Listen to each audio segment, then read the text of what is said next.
Hey out there, hope you're well. For a little while I've been sort of toying around with making a video on Arcangel, so that's what this is.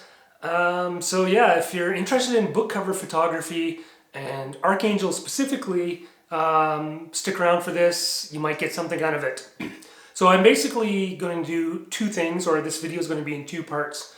The first part is me discussing the strategy I used to prepare for applying to Arcangel, the approach that I took, so that you can gain some insights into that and maybe incorporate that into whatever process or approach that you're thinking about for Arcangel or for book cover photography.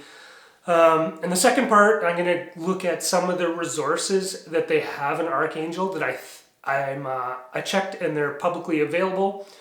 And I'm going to show you some stuff on there.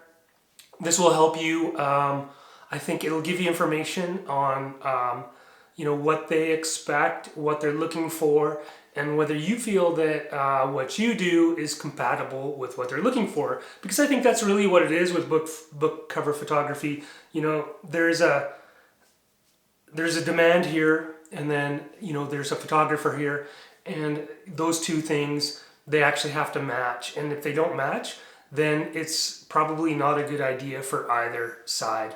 And then further to that, what I'm going to do is I'm going to give you 5 tips on doing book cover photography that I've sort of learned based on my research into the area that you can try to employ. Particularly if you do want to get into it and you want to build a little portfolio to help you with that. So I'll try to show some examples of what I mean with some of those things at least. But I don't want to take it too long on this one, so that's what I'm going to do. So let's just jump into part 1 here. My approach to my Arcangel application. So basically what I did was I set up a Adobe portfolio website. Everyone that has a cloud plan with Adobe has a free website that they can utilize. Now I know not everyone is a Adobe cloud plan subscriber, and so you might not have access to that, but I guess I would say think about other hopefully free website options that you might have that you can use to set up a specific portfolio for the application. And that's what I did. So I created a Adobe portfolio website. I created a number of categories around different types of photography, like street, landscape, cityscape, panoramas, travel, the kind of stuff that I do. And so I made a bucket for each of those subject areas. And I did that because I wanted to show some diversity in how I photograph, that my skill sets, sort of includes a number of areas. And so I would have a bit more, maybe a flexibility as a potential contributor. And then what I did under each of those buckets is I put in five max images that I thought were pretty good images that would help. This is quite a while now, a couple of years ago, so I think if I looked at my portfolio website now, I might have completely different images, but you apply at a point in time. And if you don't get in and you're going to update, then just keep that portfolio and just sort of change the images or upgrade them as you can. So that's basically what I did, and I specifically did not include a link to my Shutterstock or my iStock or my other Microstock sites, just because those sites they haven't been curated to show only good images. I upload a lot of stuff on Microstock. Some of them are good, some of them are medium, and some of them I just uploaded as because I had them and they weren't very good, and I didn't expect them to sell. That's the thing you want to avoid if you're gonna apply to a book cover site. They're looking for high-end creative photos, and they want to work with high-end creative photographers. So don't link your big stock portfolio, set something up specific for the application, try to show your range, put it in buckets like I did if you want, but definitely only put the images that you have that you think are the best for the application. So keep it limited. Definitely probably under 30, 20 images probably good enough. That's what I did. And I got it approved on my first time. So or my first application, I was approved and all good. So that's, basically my recommendation since it worked for me. Are there other ways? I'm sure there are, but that's what I did. So that's basically it for part 1. So let's just jump into part 2 here. So Arcangel actually has a lot of information in their blog posts and their contributor resources that's available online. And I'm going to just show you these, or a couple of instances of these blog posts that kind of illustrates what they're looking at. So I'm just going to switch to the computer here to do that. So basically this is the Arcangel website. There is a tab here for those people that want to become contributors. So you can file up or follow up that way if you want to contribute as a licensing photographer. And that brings you to a number of things. The first is the actual application, which is right here, which allows you to create your profile and view all the terms. That's all great. I'm not going to spend any time on that. I'm just going to click back here. What I wanted to show you was down here, there's a spot that's called Visit the Blog. Read here, design tutorials, photographer insights, and updated trends and news. If you visit the blog, what you will find is a whole bunch of resources. And what I want to show you was this Trends tab. And they have some blogs on what's trending in the book cover industry or what they're actually looking for. And I thought this was a really good example of a resource that if you're thinking about book cover photography, that you should check out. So I would recommend going into this trend section and also the other sections, but definitely looking into this. If we hit this, Cowboys and Rural Americana, we don't all have horses and cowboys hanging around to photograph, but that's not the point. What I want to do is it shows you the subgenres that there are in the category, the thriller, romance, etc. And this is the part that I want to show you. So this kind of gives you a sense of what they're looking for. They say specifically that they do not want stock photography, right? That's not what they want because they're designing book covers. So anything that's clean cut, aspirational is not suited. So they want imagery that has an edge, according to this blog. Personality, authenticity, anything that's sort of cookie cutter, they're not going to want it. They want moods and all that stuff that really employs creativity. So this has always been the struggle for me. I mean, this is an aside, but this has always been the struggle for me is, am I creative enough to be working in this genre? And, I'm not totally clear that I am. But that's what they want, engaging personality and authenticity, and not a stock feel.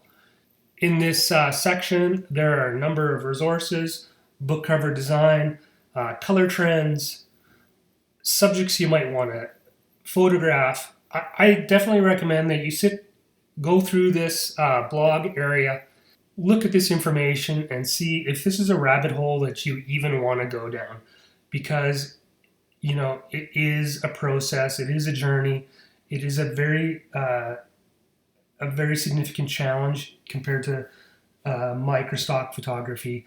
So it is a different, as we say, it's a different kettle of fish. So I definitely recommend that you take the time to go through the site and see if you are interested in doing this at all. Okay, so having said that, what I did want to do is provide you 5 tips that I've kind of learned having sort of done this for a little bit and also researching what other people are doing to try to get my success up, whether it's just acceptances or actual sales. So I'm going to give you 5 tips, and I'm going to try to just use the Arcangel website as to show you what I'm talking about with these 5 tips to the extent that I can. So the first thing is copy space. With Microstock, you can get away without worrying about copy space too much. Now, it's good to do. It's good to photograph images that have copy space and some that don't, just for variety. But with book cover photography, you have to focus on copy space. You actually have to really plan out your shoot more than in other stock photography.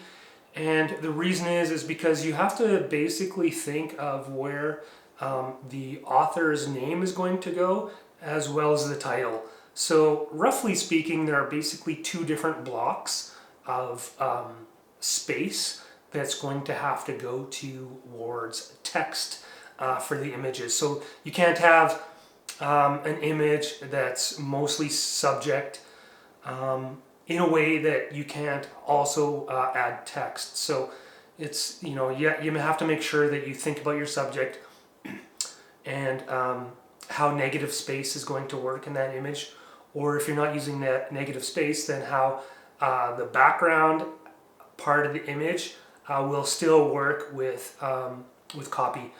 So, for example, it might be forest that you have rather than negative space, but that forest will have to be maybe dark enough or uniform enough to allow text to go over pretty well, and then you'd have maybe a subject in the middle there, maybe some room on the bottom, room on the top for text. So copy space, planning for copy space, that is vital to book cover photography. The next thing is portrait orientation versus landscape, or vertical versus horizontal, however you want to say it. With book cover photography, you will find that pictures taken in portrait orientation are accepted more than, and I assume sold more than pictures taken in landscape. Now, that's not to say that you can't take landscape. I have even uploaded panorama images that have been accepted. So you shoot all 3, but focus on learning to see your images in portrait mode, because that will help you get accepted more often, and hopefully that will translate into more sales. So I also find that it works better with, it's sort of easier to imagine in my mind, at least for me. Like, I can imagine the copy space issues more on portrait for some reason. Maybe it's just, that's what I've been focused on lately, and so that's translated for me pretty well. But yeah, portrait, focus on that first. The third point that I wanted to talk about is cropping and posing. So with book cover photography, the rules on cropping that you normally think of in photography are kind of out the door. And same with posing. You want to be much more creative with cropping. You can actually, cut people's bodies off. You can just focus in on parts of a subject. It's very different, right? And even with putting in the copy space, you maybe not putting subjects in on a rule of thirds. You're maybe putting in more space above and more space below. So you kind of have to forget about all the rules on cropping and posing. You can be way more creative. You can shoot things in all kinds of ways. And part of the reason for this is many of the books are really sort of looking for a subject that's anonymous. And so you'll see people that are facing away from the camera, so you'll off to their back. The image will be of their back, or it'll be of their side. Their face will be obscured, whether by a cowboy hat and shadow, or a Viking helmet. And so normally you never do model photography with the person's back to the camera and having them, 50 meters down a path. But in book cover photography, you're actually, in many situations, you're looking for building anonymity into your subject, and you do that by creative posing, and you can do that by creative cropping as well. So it's actually hard. For me, it's one of the things that's weirdest to get used to, because you get trained so thoroughly on not cutting off things in the frame, all that stuff. So that's really interesting about book cover photography, and something to think about while you're building your application portfolio. Okay, the fourth point that I'm going to talk about here, this is more of a demographic issue. There are differences based on gender in readership. So for example, women typically read more fiction than men. And so I think it makes sense that if you want to shoot fiction primarily, a lot of, maybe you're shooting for romance novels or thrillers or war novels or whatever, that you think about the subjects from a perspective that more books are written for women. And so, one thing to do might be to go down to the bookstore or the library and sort of look at covers. Because because I'm a guy, it's not intuitive necessarily what that means. So I think it's probably a smart and safe bet to shoot, kind of thinking that, women are more fiction oriented than men. Now, that's not to say that that's all you shoot, because maybe that area is a little bit more covered and you want to sort of go a bit niche and focus on topics that might be more of interest to guys, whatever that is. But that's something to think about for sure. I sort of always felt that a lot of my stuff would go towards nonfiction as well, but I don't know. I don't know if that's the case. Many nonfiction books are less image oriented and typically are more text and graphic oriented. So there's that as well. And I haven't talked about it, but graphics are big in Arcangel as well. So you don't have to be a photographer. You can create graphic design as well for the genre. Okay, the last tip, point 5, you want to make sure that the subject of the image is obvious and basically singular. You don't want to have too many subjects. You don't want to have any ambiguity or confusion about what the subject of the image is, because you want the image to clearly speak to a potential buyer, and you don't maybe know what that buyer is looking for. That's fine, but they're going to want to look, or they're going to want to find an image that basically sells or presents a single concept. And so you can't have necessarily a bunch of things that are distracting. You can have complementary adds to the image. Like if it's a picture of a person, maybe you can have something that complements that person, whether it's birds in the sky or a suitcase beside their feet.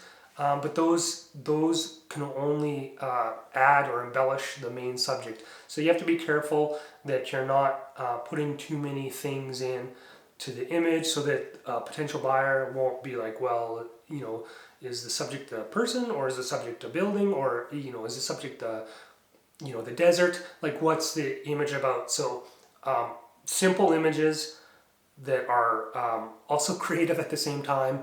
That's kind of where you want to tread if you're going to do book cover photography.